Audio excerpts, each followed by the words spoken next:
Just say you hate basketball. Let's clear some things up with an unbiased opinion.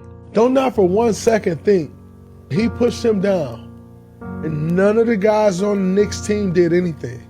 Don't not for 1 second think that didn't matter. Oh, that mattered. Jalen Brunson stood up for himself there, but nobody else really did. I wish Steph Curry would stand up for himself right there and not just watch Victor Wembanyama take his hand in the back of Steph Curry's head. What would Draymond Green have done right there? I'm probably going to get thrown out right there. And it may cost us game 3. You're not pushing Steph Curry by the back of the head down to the ground.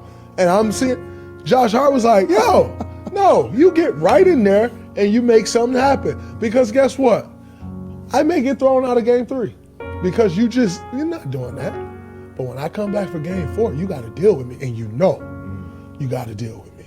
Exactly. This is not about Knicks fans overreacting to one play. This is about the Knicks not reacting to that play. It's about the message that kind of play sends. And the Knicks' response to it lets you know the kind of team they are. And Draymond Green is the perfect person to explain this because he understands both sides. Not only would he be protecting his teammate, but how many years in prison would he get if he did what Wemby did? Because if somebody did that to Steph Curry, the refs wouldn't even have to stop the game. Draymond Green would. He would make sure everybody in the building knew that the other team just crossed the line. And that's my real concern heading into game 4, but a lot of people are missing the point. If the Spurs want to play physical, I don't care. If they want to push the limits and see what the refs will allow them to do, even if that means playing dirty, great. I only care about 2 things: the Knicks' response to this physicality and these dirty plays, and the refs calling the game the same way on both ends of the floor. Turn that blind eye to the Knicks too. Home cooking is not for the guests. It doesn't make sense to call this.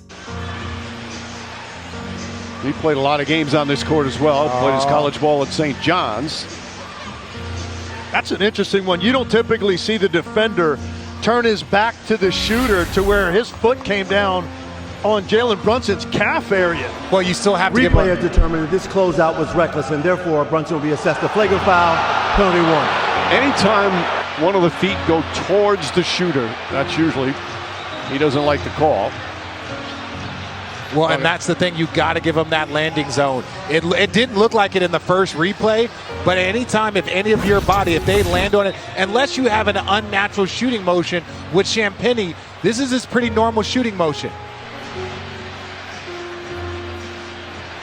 But then not call this. Overall, from the 3 in the postseason, but none of that matters when you're trying to close out a finals and get game 3.